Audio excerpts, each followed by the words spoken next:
tardes, bienvenidos a una nueva edición de su programa Societatis del Seminario de Sociología General y Jurídica de la Facultad de Derecho de la Universidad Nacional Autónoma de México.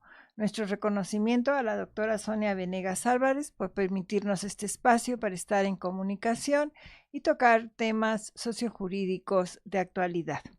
El día de hoy estamos muy contentos porque nos acompaña la maestra Pilar Ortuño Burgoa, a quien agradezco infinito que nos acompañe el día de hoy con el tema el derecho fundamental a la identidad y la problemática social. Pero antes de iniciar nuestra conversación, vamos, como es habitual en este programa, a cederle el uso de la voz a la maestra Amparo para que nos dé la síntesis curricular de nuestra querida maestra Pilar. Por favor, maestra. La maestra Pilar Ortuño Burgoa es licenciada en Derecho por la Universidad Nacional Autónoma de México, es socia en Ortuño Burgoa Abogados, se ha desempeñado en el ámbito académico como profesora de Garantías Constitucionales, hoy denominada Derechos Humanos y sus Garantías, durante 19 años en la Facultad de Derecho de la UNAM, en la cual es profesora por oposición. También es asesora en la División de Educación a Distancia de la Facultad de Derecho en las materias de Teoría de la Constitución y Derechos Humanos y sus Garantías. Ha sido recipiendaria de diversas distinciones, destacan en 2015 la Cátedra Extraordinaria Jesús Reyes Heroles, el Premio Sor Juana Inés de la Cruz 2016, otorgado por la UNAM y representando a la Facultad de Derecho como académica, que ha contribuido activamente al desarrollo de los valores y quehacer universitario. En 2025, en mayo, recibió el nombramiento como doctora ad honorem por parte del claustro de doctores de la Facultad de Derecho. Es miembro del Colegio de Profesores de Derecho Constitucional de la Facultad de Derecho de la UNAM. En el ámbito académico editorial, ha participado en la obra Constitución comentada por los profesores de la Facultad de Derecho, coordinada por el doctor Sergio Márquez Rábago, también en el Diccionario Jurídico, coordinado por el doctor Raúl Contreras y el doctor Jesús de la Fuente Rodríguez para Tirando Blanche. Bienvenida, maestra. Muchas gracias, mis queridas maestras. Es un honor estar aquí con ustedes y poder platicar un ratito de los temas de interés y de actualidad, sobre todo. Bueno, como hemos señalado hace un momento, el tema que nos ocupa el día de hoy es el derecho fundamental a la identidad y la problemática social. Debo decirte, mi querida Pilar, que en proporción mayoritaria tenemos alumnos que están iniciando sus estudios profesionales. Por lo tanto, aunque parezca un poco obvio, pues mi primera pregunta es que nos señalaras qué entendemos por un derecho fundamental. Gracias, doctora. No omito también, al igual que usted lo hizo, agradecer la oportunidad que nos brindan nuestras autoridades, nuestra directora Sonia Venegas Álvarez, nuestra secretaria general Sara Mispalma León, así como las jefaturas de la división a distancia, Marta Liliana Malanche Gómez, y a nuestra jefa de la educación abierta, la doctora Irene Trejo. Agradecemos a ellas y pues procedamos entonces porque es emocionante este tema. A mí me emociona. Saber qué es un derecho fundamental, porque existen confusiones entre lo que es un derecho humano y un derecho fundamental. Partimos del derecho natural, que ha quedado ya olvidado.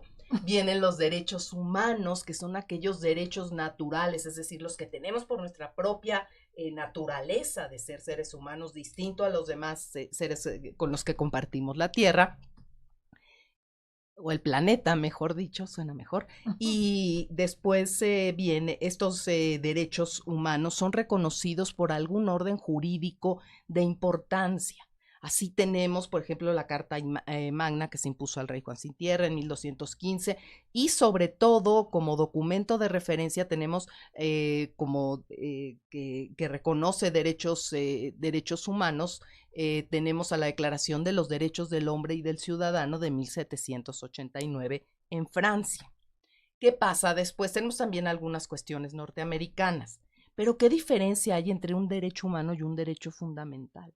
El derecho fundamental es un derecho humano ya reconocido por nuestro orden jurídico fundamental, en tanto que al derecho humano lo reconoce algún orden jurídico, como fue esta carta, como fue la Declaración de los Derechos del Hombre y del Ciudadano, que gran parte de su contenido se plasmó en la Constitución francesa, es de 1791. Bueno, pues eso es un derecho humano, pero ya derecho fundamental tiene que ser ese derecho humano reconocido sustantivamente y protegido adjetivamente por nuestra Constitución.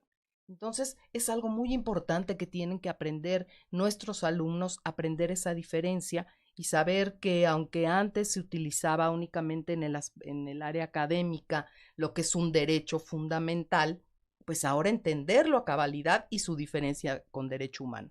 Nos preguntaremos por qué nuestra Constitución, el título primero, capítulo primero, se llama de los derechos humanos y sus garantías. Bueno, porque hay que adecuar un poquito estas cuestiones al ámbito internacional, y en el ámbito internacional se sigue utilizando derechos humanos, pero ahora sabemos la diferencia. Si ya mi Carta Magna me está reconociendo un derecho humano como fue nuestra Constitución de 1857, porque la del 24, la federal del 24, tenía como objetivo pues organizar políticamente al país, y entonces sí, ya viene nuestra Constitución de 1857 que organizado políticamente nuestro país, entonces establece y reconoce derechos humanos. Podría yo llamarle un catálogo de derechos humanos, pero pues meter un catálogo en la Constitución se me hace un poco irrespetuoso. Prefiero decir que se reconocen los derechos humanos en la primera parte de nuestra Constitución. Ese es el derecho fundamental. Y en este sentido, maestra, sí, dentro de estos derechos fundamentales, ¿cuáles tendríamos reconocidos bajo esta perspectiva que usted nos ha dado de distinción y que nos permitiría enmarcar justamente el derecho a la identidad? Bueno, pues venimos a hablar de este derecho a la identidad que es sumamente importante. Hay dos clasificaciones respecto a los derechos fundamentales y así se estudian. En cuanto a generaciones, pero yo prefiero la clasificación que es clásica, que es en cuanto a grupos, en cuanto al derecho que deriva de la norma hacia el gobernado. El derecho a la identidad del que vamos a platicar, yo lo considero entre los derechos sociales, porque dentro de los 4 grupos de derechos que tenemos, que son los de igualdad, los de libertad, los de propiedad y los importantísimos de seguridad jurídica, tenemos además los derechos sociales. Estos derechos sociales que son la inclusión del 17, pero que han ido creciendo, protegiendo no solo a campesinos y trabajadores, que eran los grupos que necesitaban esa protección en aquel entonces, y ahora se necesita para todos aquellos grupos minoritarios que se vayan visualizando, pero sobre todo el grupo social más grande que existe, pues es la población. La población, y de ahí deriva el derecho a la identidad.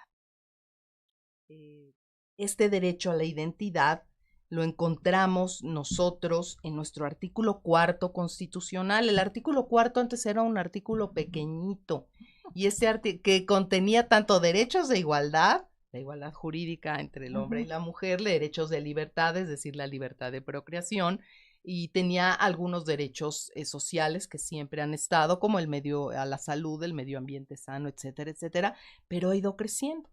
Dentro de estas cuestiones que se fueron agregando, me parece a mí de suma importancia el derecho a la identidad, y lo dice tal cual nuestro artículo 4. Dice: toda persona tiene derecho a la identidad y a ser registrado de manera inmediata a su nacimiento. El Estado garantizará el cumplimiento de estos derechos. La autoridad competente expedirá gratuitamente la primera copia certificada del acta de registro de nacimiento. Entonces, este párrafo del 4 nos está dando 2 derechos. El primero y básico, el derecho a la identidad. Y he de decirles, maestras queridas, que yo tuve muchos problemas con mi derecho a la identidad, porque pues en mis épocas no se requería una partida de nacimiento. En mis épocas no se requería el registro inmediato del infante, entonces mi mamá pues dejó que los hijos de su hermana también crecieran, nos llevaron a registrar a todos después. Entonces, ¿quién era yo? No era. Y para colmo, digo, en ese momento cuando uno es pequeño no importa, pero a los padres debe ser una obligación marcada para los padres el darle una identidad a sus hijos. Y lo primero que nos va a dar una identidad es contar con esta acta de nacimiento. Claro. Entonces fue un problema, bueno, yo creo que sigue siendo, o sea, la verdad, eh, si lo queremos decir en breves palabras, lo que acabas de señalar, es decir, tener un acta de nacimiento es lo que te va a dar identidad. Claro que esto hace unos cuantos años, antes de que esto se convirtiera en derecho, pues en el caso de México, aunque yo creo que en general los países de Latinoamérica tenían este problema, que parece muy sencillo, pero es lo que te identifica como sujeto participante, en primero de una sociedad, por la deformación, y segundo, del Estado. Pero, por ejemplo, en cercanía, ¿no?, al Estado de México, que antes había mucho servicio doméstico, que muchas veces quedaban embarazadas estas mujeres y regresaban a las casas y dejaban a los niños con los abuelos o las abuelas, precisando, pero no tenían acto de nacimiento, y luego los abuelos no podían registrarlos. En tal virtud, pues eran niños que no podían acceder a la educación precisamente porque no tenían una acta de nacimiento. Y de ahí vino, como seguramente tú sabes y que vamos a compartir con quienes nos favorecen escuchándonos, el costo. El costo era un problema, sobre todo en el medio rural. Obviamente yo no recuerdo de cuánto te costaba hace 800 años, pues no me acuerdo cuánto costaba un acta de nacimiento, pero era un problema, sobre todo en el medio rural, por no decir en el medio urbano de zonas deprimidas. O sea, era un dinero porque eso te costaba un dinero que quién sabe cuál era, pero ese era un impedimento para muchas familias, aunque supieran de la necesidad de registrarse, si no tenían los recursos. De ahí viene pues indicaciones de las Naciones Unidas, de la UNESCO, de que la primera acta fuese gratuita, ¿no? Precisamente para garantizar este derecho a la identidad y todos los derechos subsecuentes, porque sería como la cabeza, ¿no? Es el documento primordial que necesitamos, doctora, y he de decirle que, si me permite brevemente una anécdota, pues como no había mucho interés, no era tan importante hace muchos años el contar con estos documentos. Ahora todo está digitalizado, todo, hasta está esta nueva cédula de identidad. Pero bueno, a mí me llevan a registrar, se ve que la señorita secretaria, manuscritamente, que estaba haciendo mi primera acta, pues estaba de malas, o no tenía bonita letra. Total que con esas actas me manejé porque después las sacaban a máquina mecánica. Y como no sabían ver el día de mi nacimiento, pues a mi mamá se le hizo fácil ponerle un 8, porque yo nací el 28 de junio del 68, pero entonces decían que si el 22, no sé. Pero para las actas que manejé, incluso con las que ingresé a la universidad y todo, pues le faltaba ese 8. Un día me da la curiosidad, hoy voy a uno de estos kioscos a pedir mi acta de nacimiento. Además se habían equivocado, unas actas decían foja 174, otras 175. De verdad me sentí muy mal, porque no quisieron renovar mi INE porque mis actas, aunque certificadas, eran ilegibles. Y tuve que hacer todo un procedimiento en el registro civil donde encontré a un alumno, un exalumno ya, porque está en maestría. Yo lo vi muy grande ahí. La asesora que me tocaba, pues era de las personas que iba un día sí y 10 no. Entonces un día me espera hasta el final y gracias a este alumno, yo lo vi de mayor edad tras la barandilla. Y él fue el que me dijo, vaya a pagar esto, tráigame esto y yo voy a tomar el expediente. Es decir, no hay corrupción, pero yo tomo su expediente y yo le aviso. Y gracias a él es que se le dio trámite y mi acta ya salió corregida en aras del derecho a la identidad que tengo y a que ser tratado igual a todos de acuerdo al primero. Pero entonces agradezco mucho a Miguel, así se llama este maravilloso exalumno que fue como un angelito. En este sentido yo quisiera a quienes nos escuchan, por favor, pedirles que algunos de ellos todavía no han tramitado su INE, ni habrán tramitado otro tipo de documento, pero que por favor revisen y constaten que esté muy bien su acta de nacimiento. Además, el Estado tiene que garantizarme esta pertenencia al mismo. Y en algún momento hubo unos buenos programas en el que los hospitales había como un modulito cosa que ya no está. Y entonces ahora los bebitos recién nacidos, pobrecitos, porque pueden pescar cualquier cuestión que esté en el ambiente, siempre hay mucha gente, tienen que presentarse a ser registrados y debe ser pronto. Por favor, háganlo pronto, que no pasen como yo, que me llevaron a los 4 años. Tuve problemas en algún momento para sacar el pasaporte. Por favor, el acta de nacimiento es un documento de identidad sumamente importante.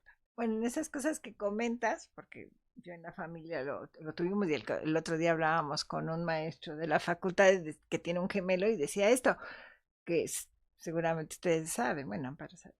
Cuando eran gemelos daban un acta de nacimiento. Exactamente, sí lo supe, porque me lo contó un caso, una alumna, y que entonces ahora era su tía abuela, entonces falleció una de las gemelas, y que cómo tramitas la otra, o sea, ¿qué caso? Sí, porque cuando eran gemelos, o cuates, ¿no? Que no son físicamente iguales, daban un acta de nacimiento. Claro, a los que nos escuchan, nuestros jóvenes alumnos dirán, bueno, están hablando de la prehistoria, ¿no? Pero no tanto.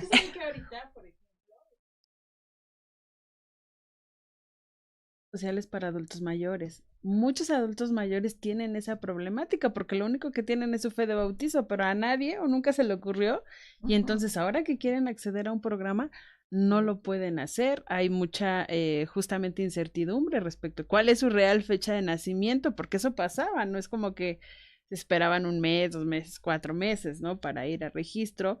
Si no se tenía la paciencia, como usted dice, ¿no? Para decir, a ver qué nombre le quiere poner, ¿no? Hay muchos errores en cuanto a los nombres, los apellidos, por ejemplo, ¿no? Y entonces, pues sí hay una incertidumbre para el ejercicio, pues, diríamos, de otros derechos, ¿no? Creo que esa es una problemática que actualmente es una gran problemática, porque además tratándose del documento principal, ¿qué documentos te van a admitir? Por ejemplo, yo contaba, yo llevé ilusamente, porque había consultado la página y estaba desactualizada, y decía, pues, la fe de bautismo.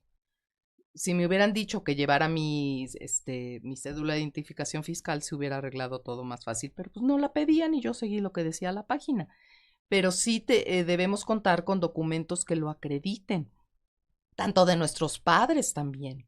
Nunca olvidaré a esa asesora, y perdónenme que lo traiga a colación en esta ocasión. Le llevo un acta de nacimiento de mi mamá, que ya me importaba porque estaba su acta de defunción. Pero dice, no, esta se ve vieja, hay que sacar una nueva.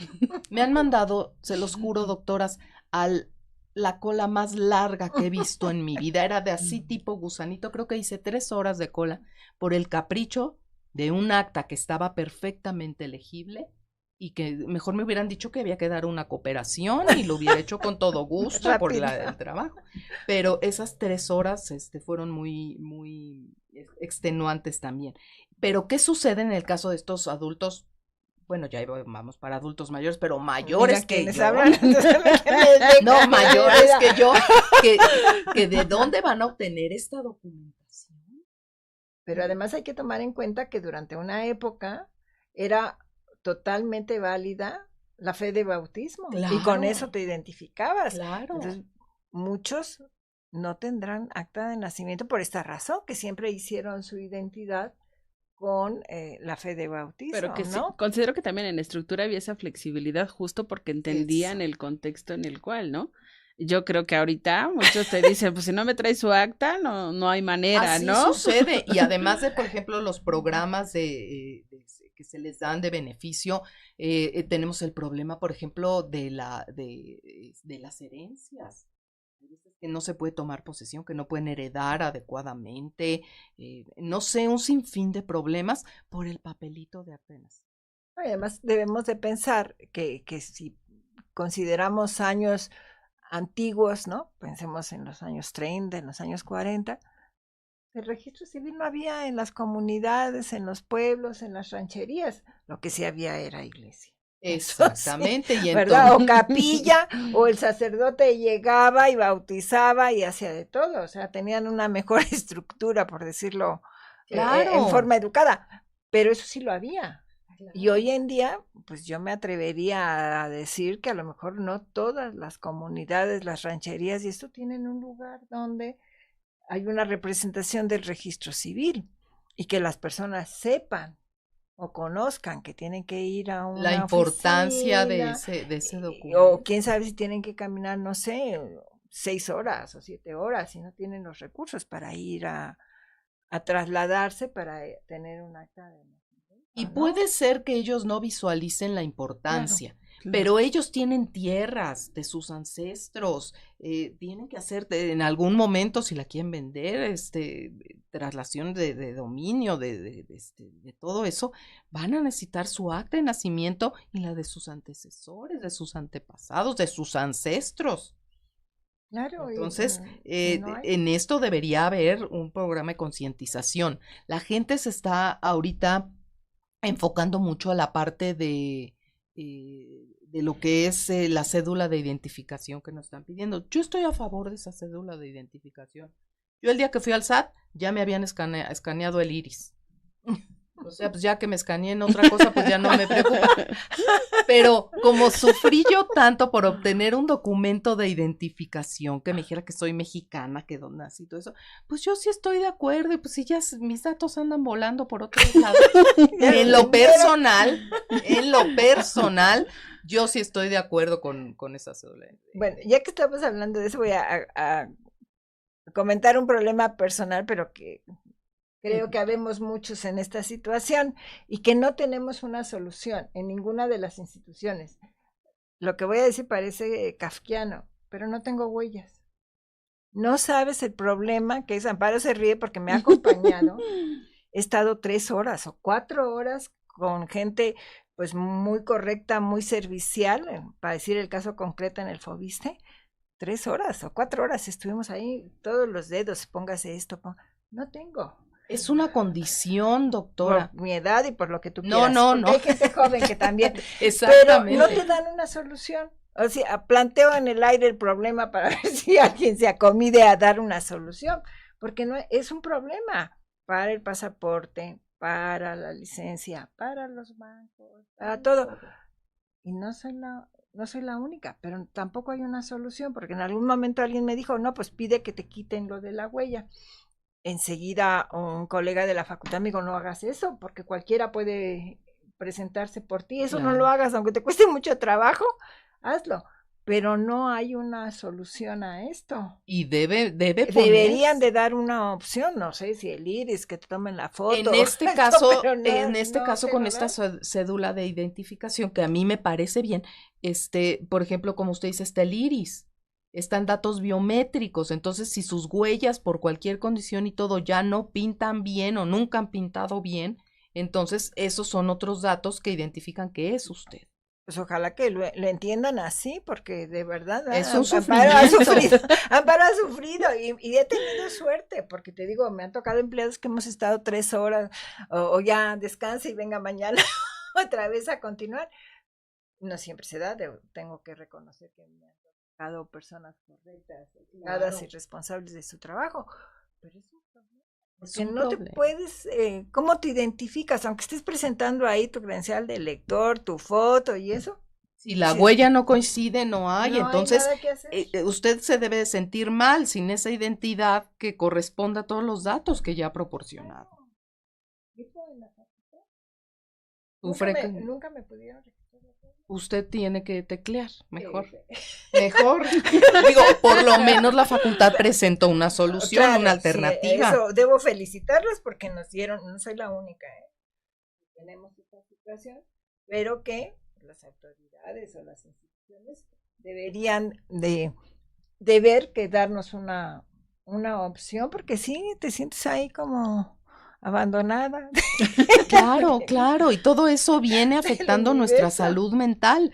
Y bueno, si ustedes sé que ha sufrido, doctora, yo he sufrido, fíjese, son cuestiones de identidad y las hemos sufrido fuertemente. No, la maestra Amparo no está sonriendo. No, es que justo la reflexión, yo creo que el problema tiene que ver justamente en cómo lo implementas.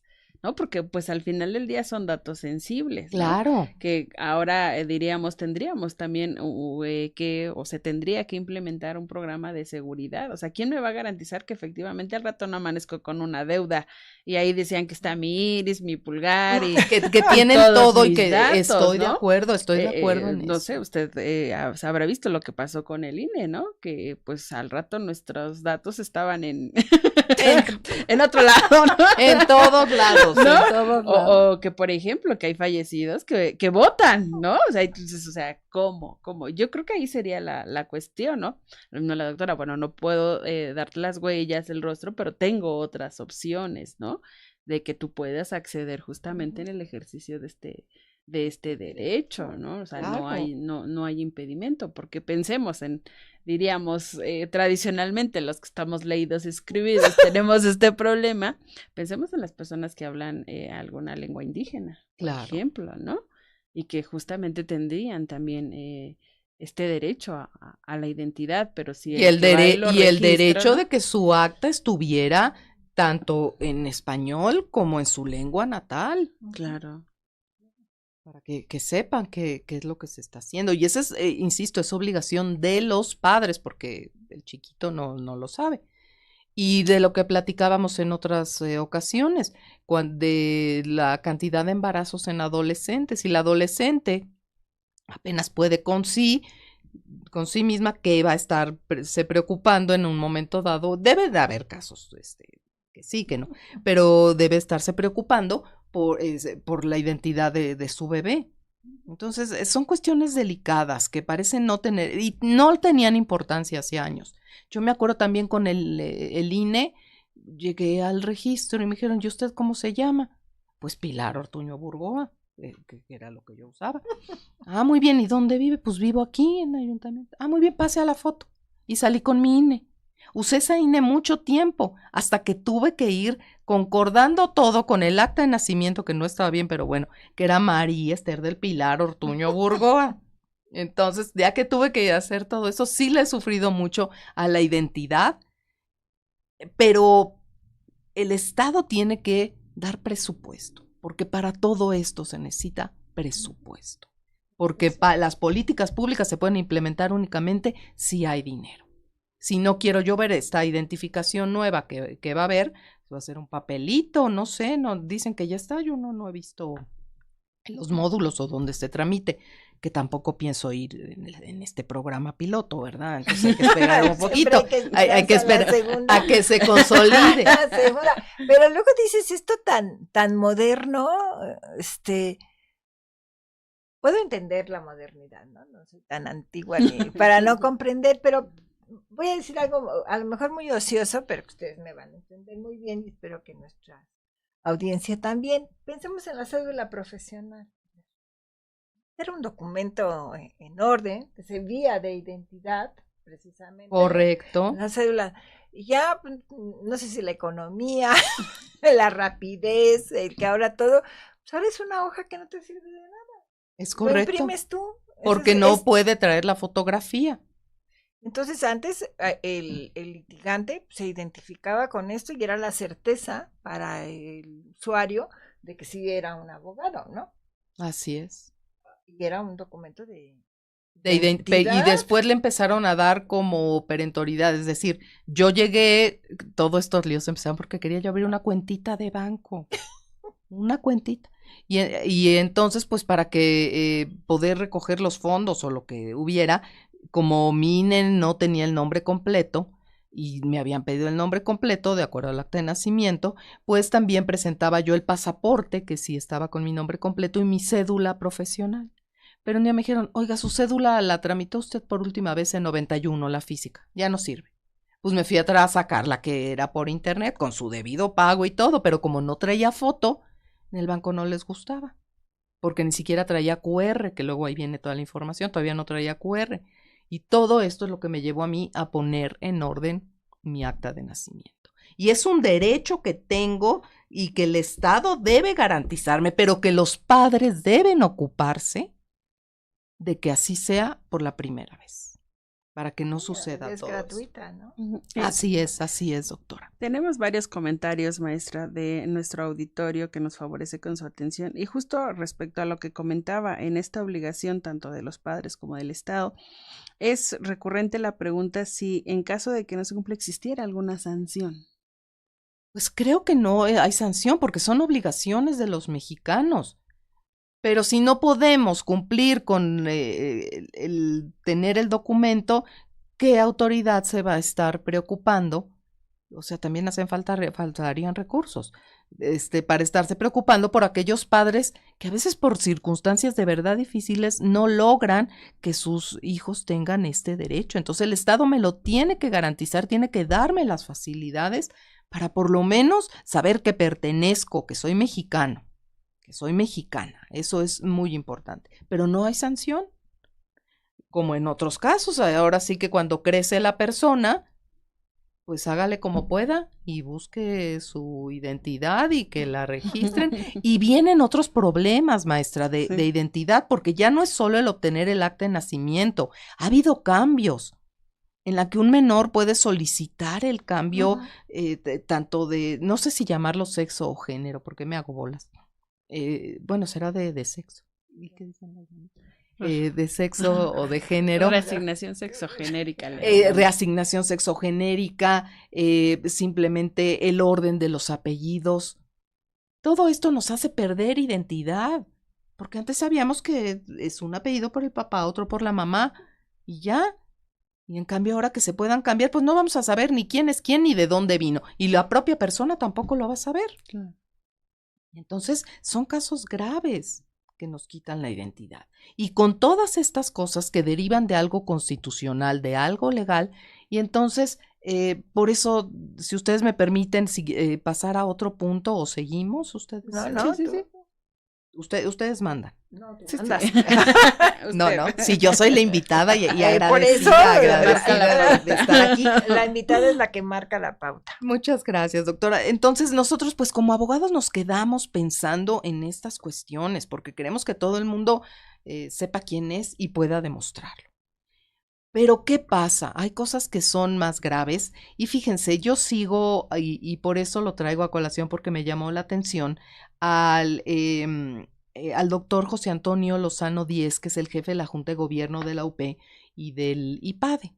El doctor tiene unas reflexiones en cuanto a la personalidad humana, a los acontecimientos, no tanto a los acontecimientos sociales, sino al desarrollo social de las personas, que a mí se me hace muy interesante. Y esto me llevó a estudiar precisamente para esta amable invitación sobre lo que es la identidad. Ya tenemos lo que es la identidad de acuerdo a nuestra Constitución como un derecho fundamental. Pero entonces pensemos en algo que creo que es más profundo, fuera ya del ámbito constitucional y legal, y es la identidad. Entonces, pues ahí vamos al diccionario para entender a cabalidad lo que es la identidad. Y el diccionario de la lengua española nos dice que la identidad es la cualidad de idéntico, es una similitud, es una exactitud, es un parecido, es una unidad, es una afinidad y otros significados que nos da. También es el conjunto de rasgos propios, y esta es la que creo que viene quedando muy bien para el programa, conjunto de rasgos propios de un individuo o de una colectividad que los caracterizan frente a los demás. Esa es mi identidad. O bien la conciencia que una persona o colectividad tiene de ser ella misma. Aquí es donde viene el problema, en la conciencia que una persona tiene de ser ella misma y distinta de los demás. Y entonces cito al doctor Lozano Díez porque él hablaba de que es difícil, y coincido con él, de que las personas alcancemos totalmente nuestra felicidad. Pero no la logramos porque tenemos un conflicto de identidad. Para eso, y me acuerdo muy bien que mi abuelo en sus clases decía que la felicidad es una situación de satisfacción permanente, pero así lo compré yo y lo manejé muchos años, pero creo que ahora la felicidad se va construyendo momento a momento, ¿sí? Entonces, volviendo a las reflexiones del doctor José Antonio Lozano Díez, nos dice que tenemos 4 yos, y aquí entramos en nuestra identidad, en cómo nos percibimos. El yo que realmente somos, que dice que es algo, y que estoy de acuerdo con él, que es algo verdaderamente complejo, porque puede pasar toda nuestra vida y no conocernos a nosotros mismos. Creo que este no conocimiento de nosotros mismos se puede dar porque somos seres inacabados. Venimos a desarrollar nuestra propia esencia y conocernos tal cual está difícil. Bueno, el yo que realmente somos, es decir, un yo que es inacabado, porque venimos para saber quién soy. El yo que creo que soy. Y en lo que yo creo que soy, interviene el ego. No voy a hablar del ego porque es algo sumamente complejo, pero el ego es eso que yo creo que soy y que igual no soy, pero es lo que me ata al mundo, como yo le llamo, al mundo real de la tercera dimensión. Puede ser la búsqueda de prestigio, de dinero, de poder, etcétera, etcétera. Sí, ese es el que yo creo que soy. Viene otro bien importante. El yo que los demás ven de mí, que puede no coincidir con lo que yo me asumo, es decir, con el que realmente soy, que puede estar a veces, bueno, no, siempre habrá ego, pero puede ser mayor o menor el ego, pero ¿qué ven los demás en mí? Y donde él se centra, y creo que es un problema en la actualidad, es el yo que enseñamos en redes sociales. Porque volvemos y podremos parecer antiguas, mi querida doctora, tal vez lo pareceremos de esa manera, pero estaremos de acuerdo en que si las redes sociales no se utilizan adecuadamente, no se utilizan con responsabilidad, pues entonces se convierten en un problema. Tan es problema que ahora para entrar a Estados Unidos revisa nuestras redes sociales para ver que no critiquemos al señor que no sé cómo realmente sea, pero que sí sé que tiene un ego gigantesco, que lo vemos como un tirano, no voy a decir de quién estamos hablando, pero que a él le importa mucho que nadie hable mal de él. Entonces, este yo que enseñamos en las redes sociales, creo que es el menos auténtico, porque nos interesa que quede una constancia digital de que todo está muy bien en nuestras vidas. Creo que también en redes sociales, o sea, en las generales, pues sería muy triste ver o que se hablara de los problemas que tenemos. Para eso hay grupos específicos, pero así en general, pues mostrar nuestra tristeza, nuestra angustia, y eso pues no debería ser. Pero entonces, ¿dónde está mi identidad? ¿Quién voy a ser? ¿Lo que realmente soy? ¿Lo que ven? ¿O lo que pongo en redes sociales? Porque viendo redes sociales yo vi lo que le llaman memes, y todavía ya me faltan muchos conceptos de los que utilizan hoy los jóvenes y no domino, en el que una pareja se está peleando tremendamente, pero para la foto para el Instagram o todo eso, sonríen felices, lo dejan y siguen peleando. Entonces, ¿quién soy yo? Y creo que más allá de algo legal, tenemos que trabajar para conocernos. Y para esto sigue diciendo el doctor, y vale la pena reflexionarlo. ¿Quién soy? Y a mí me cuestan mucho estas preguntas a veces, he de reconocerlo. ¿Qué hago aquí? ¿Cuál es mi sentido de vida? Y mi sentido de vida es lo que me hace levantarme cada mañana. Y que tenga yo la honestidad de admitir que los sentidos de vida son muy diferentes y que a alguien, según cómo me ve, le puede parecer una tontería mi sentido de vida y a otros les puede parecer bien, pero pues ya no importa tanto lo que piensen, pero sí me importa tener una identidad y saber ese sentido de vida. No sé ustedes qué piensen y cómo, y si les ha costado compaginar estos yos a lo largo de la vida. Pues mira, ahorita que estabas hablando yo pensaba eso, ¿no? De que además en sociología lo decimos un poco, ¿no? Yo soy como tú crees que soy. Porque ya estamos hablando de un grupo, ¿no? Entonces yo puedo además proyectar o querer proyectar una identidad o proyectarla, pero depende cómo la vas a interpretar tú. ¿Cuál va a ser la visión tuya Y a partir de eso, pues podemos establecer unas relaciones permanentes, decimos afinidad, o decir esto no va conmigo, ¿no? Esa persona es totalmente opuesta, ¿no?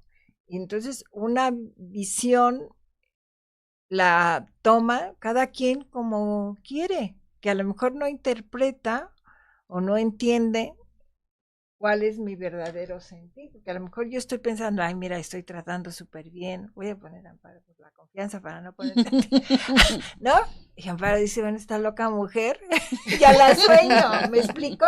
Sí, si no tenemos afinidad o sororidad, como dices ahora, o lo que sea, ¿no?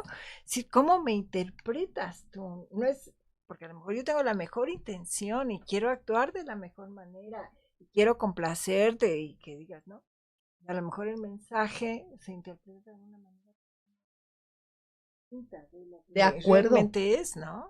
Claro. ¿Y sabe dónde pasa mucho, doctora? En en redes, pero ya en las redes privadas.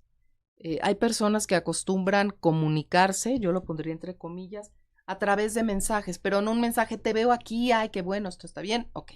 No, sino toda una conversación que puede versar sobre valores, que puede versar sobre actitudes, que puede versar sobre miles de cosas, en vez de hablarse por teléfono. Entonces lo arreglan, bueno, lo discuten en esa red social y la percepción de lo que yo soy va a cambiar totalmente ante el que es. Sí, por supuesto. Justo ahorita que decía, ¿no? Hay hasta los memes que dicen, ¿no? Pues no me hables, o sea, me genera crisis que me hables, mándame un mensaje. O los que llegan en lugar de tocar el timbre, pues mejor le mando un mensaje que me abra, ¿no? O sea, ¿cómo es No, eso? Y las personas de verdad, o sea, aquí es quién soy para tener, no sé si miedo o tener una barrera para no bajarme a tocar un timbre al pasar por una persona. Al sentirme más cómodo, más cómoda escribiendo textos. Además, lo escrito queda. Constancia. Es grave. Yo en algunos problemas familiares que he tenido con algunas personas, un día me despierto con unos mensajes de audio muy agresivos. Y entonces a la persona que me los mandó le dije, oye, no me insultes así, mejor háblame. Y como no marcaba, yo marqué y la primera le dio miedo y colgó. Y la segunda tuvo que tomar la llamada. Pero esta cuestión es en el quién somos. Yo tengo que asumirme como lo que soy. No me tiene que dar pena porque a fin de cuentas es conmigo misma. Y me impresiona mucho lo que usted dice porque entonces es el yo que ven los demás. Soy de una forma que se deforma mucho en redes sociales, pero a fin de cuentas para ti voy a hacer lo que tú estás viendo de mí. Y eso, pues es la sociedad. No encuentro cuestión para componerlo. Ni lo puedo controlar tampoco. Porque yo puedo decir, bueno, a Amparo le gustan de este estilo, voy a hacer igual, pero a lo mejor llamaría yo a una repulsión innata, ¿no? O sea, es decir, con esto me refiero, y yo creo que todos hemos tenido la experiencia de simplemente por ver a alguien me cayó mal, o sea, no he hablado, no he tenido ningún contacto con él y ya, ¿no? No me simpatiza, no me cae bien. Date la oportunidad de conocerme, ¿no? Y fíjese, doctora, eso es clarísimo. Yo he tenido la oportunidad, por ejemplo, veía algunas compañeras maestras, y hasta se lo dije a la maestra. Dije, ay, es que me caías bien mal. Pero tuve la oportunidad de compartir, de comer con ella en unas situaciones y vi que es otra persona de lo que ella estaba proyectando.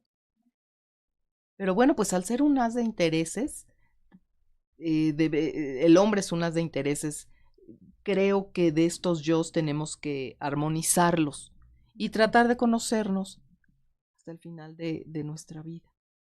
Pues querida Pilar, mi querida Amparo, estamos muy contentas, pero en 3 segundos, yo creo que menos, Eduardo va a decir sayonara, gute vais. Como no me quiero quedar hablando sola, Te agradezco infinito que nos hayas acompañado, a la maestra Amparo, a quienes nos han apoyado de dos maneras, desde vernos en nuestro programa, así como también a Paulina en el seminario y a Eduardo, que hace posible que ustedes nos vean y estén en contacto con nosotros. Los esperamos la próxima semana en una nueva edición de su programa Societatis. Hasta entonces, bonita semana.